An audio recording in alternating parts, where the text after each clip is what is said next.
guys, welcome back to my channel.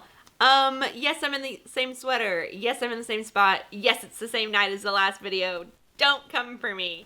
As you can tell by the title, I want to share with you guys the top 5 books that I read this year and the bottom 2. Now, I read 30 books this year that ranged from spooky and creepy to romance to fantasy to sci-fi. I kind of read a little bit of everything. Except a memoir, which kind of sucks. But I did read some stellar books. Out of the 30 books that I read, I gave 13 5 stars. 13. That's almost half of the books that I read. I can't complain, really. And with those 13, I gave 1 a 2, and I gave a handful a 3. But let's start with the 2 books that I didn't necessarily love. I gave a 3-star to Cell by Stephen King. Now, don't come for me because I like Stephen King, alright? But if you watched the vlog where I read this book, I gave it 3 stars because it felt like something I had read or watched before. I spent the whole book kind of comparing it to The Walking Dead meets Bird Box, and I really wanted to love it, and I thought it was going to be incredible. Do I regret reading it? No. Did I have a good time? Yeah. Would I read it again? No. Would I recommend it to friends? Maybe. Maybe. If they liked this kind of thing. But Cell by Stephen King was, you're following this man and some of the people he meets along the way as the world kind of falls into people and phone people. And then the phone people become sentient, and it's just a wild ride. He's looking for his son. There's just a lot going on. I will be reading more Stephen King in the future. This did not turn me away from Stephen King. It just wasn't my favorite Stephen King novel that I've ever seen or picked up. So Cell got a 3-star from Chastity. Now, I only picked 2 books because there weren't a lot that I didn't love. And it felt like picking 5 of the quote-unquote worst books didn't really do them justice, because even some of my 3-star books were like 3.5, 3.75 if I really got into the nitty-gritty, because I did really enjoy them. Now, that being said, the worst book that I read this year, I originally gave 3 stars when I read it. When I read it, I did enjoy it. The longer I sat with it, the less I liked it, and bumped it down to 2 stars. And that was Local Woman Missing by Mary Kubica.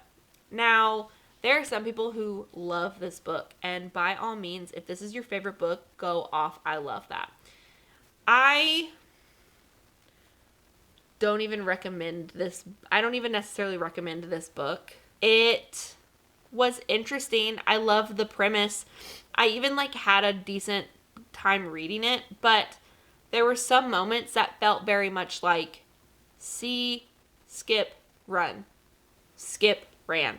And it was very simple sentences. It was very, there's a moment she's out celebrating her birthday, and she's like, we were all out for so-and-so's birthday. It was so-and-so's birthday. So we were all out. And I was like, okay, cool. I will say the twist at the end I didn't see coming, so that really, kind of saved it there for a while. And I mean, it wasn't the worst book that I've ever read. It's not the worst book that I've ever read. It just wasn't for me. So I gave this book 2 stars, and it ends up with 2024's worst book for me. Now, the fun stuff, the top 5 books that I read this year. If you watched last week's video where I talk about the 30 books that I did read, I go through all of the books and I tell you what I rated them, and I talked a little bit about them, and I probably talked way too long, but I did have a hard time kind of narrowing down out of those 13 the top 5. And I don't even know if I picked the right ones, but I'm going to say that I did, and we're going to go from there.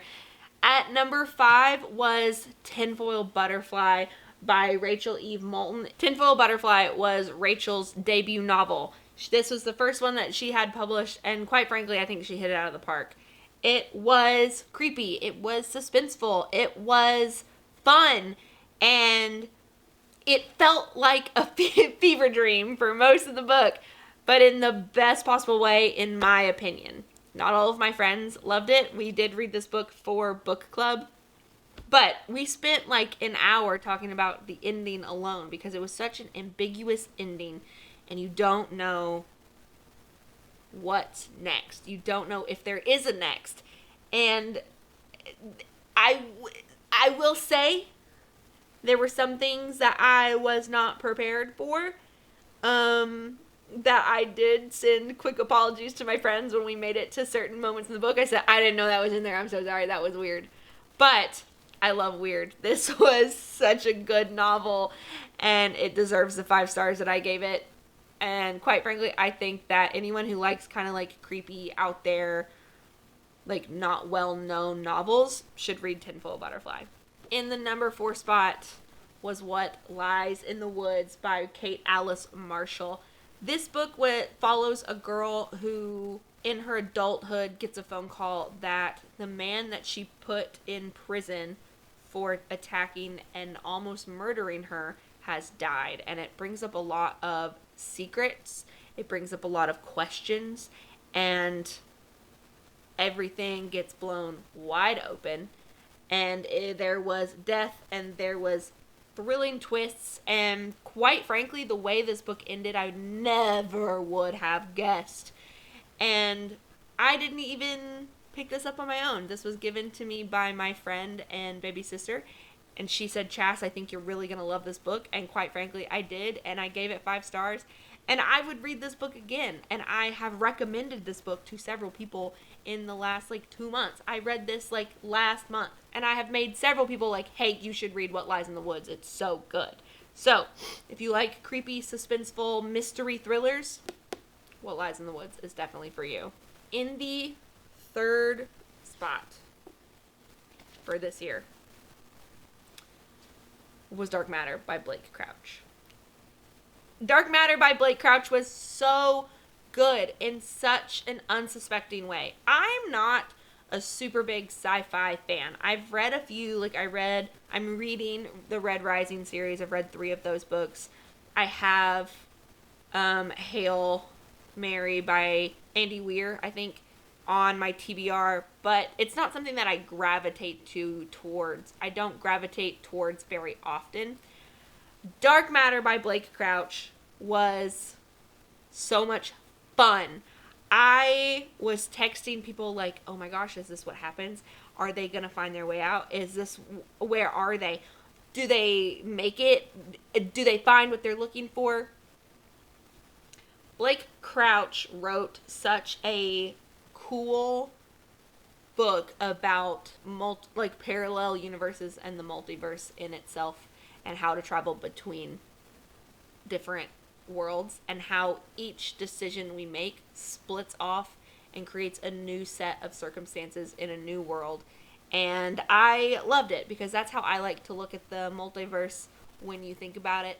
As a Christian, there's a concept of the Lord knows everything at all times, and he knows what you're going to do.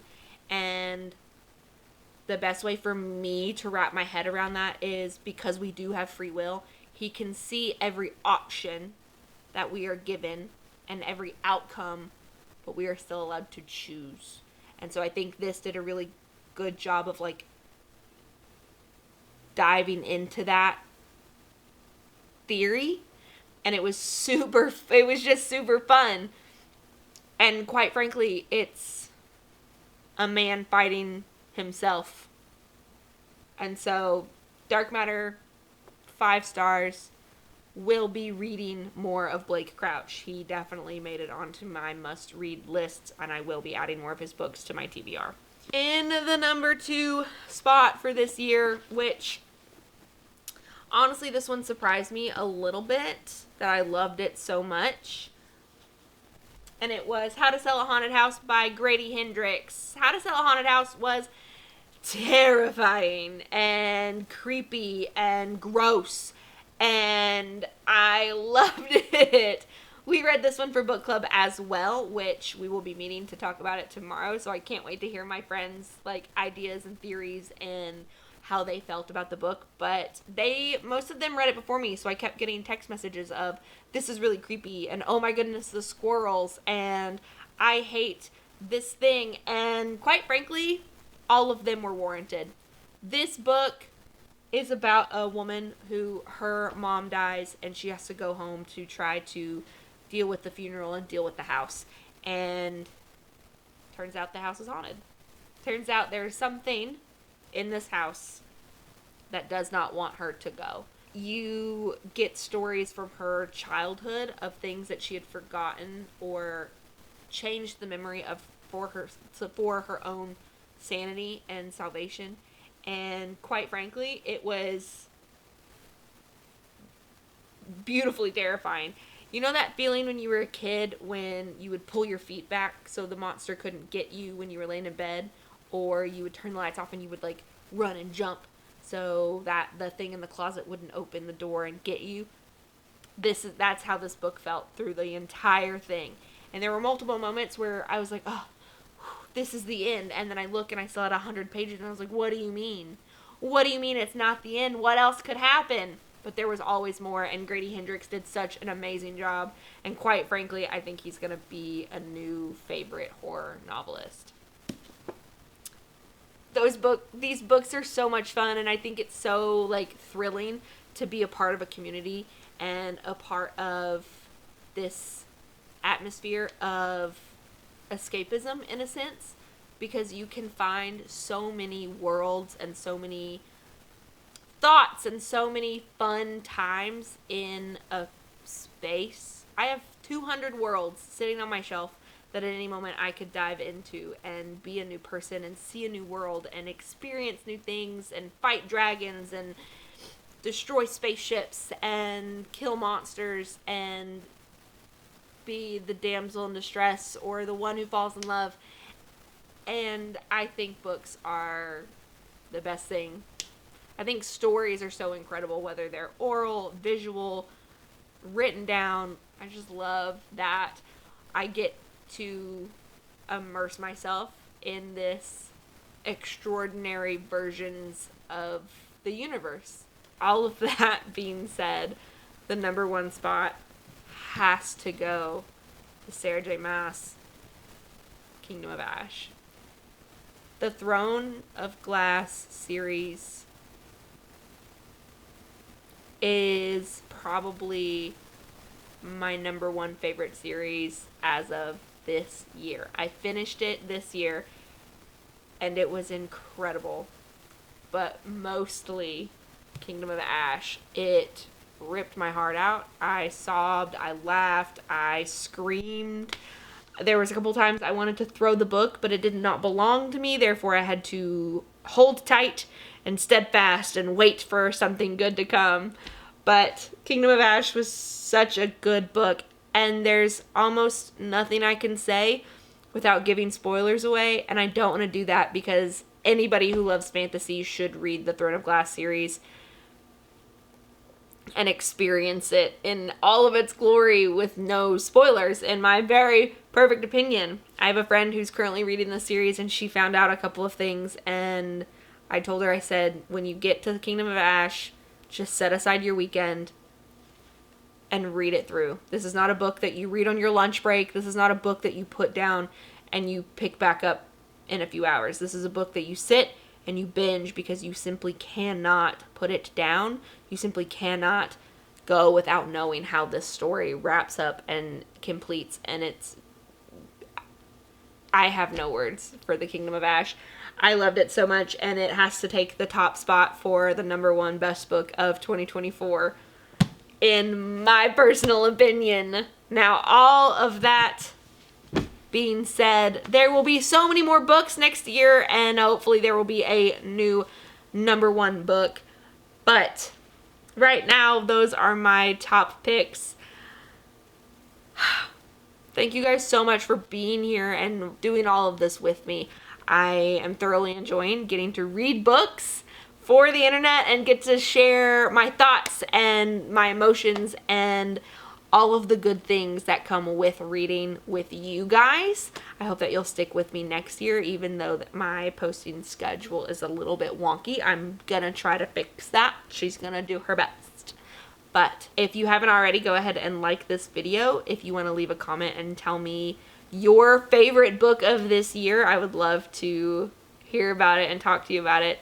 Hit the bell icon if you wanted to be notified anytime that I post in the future. And please subscribe.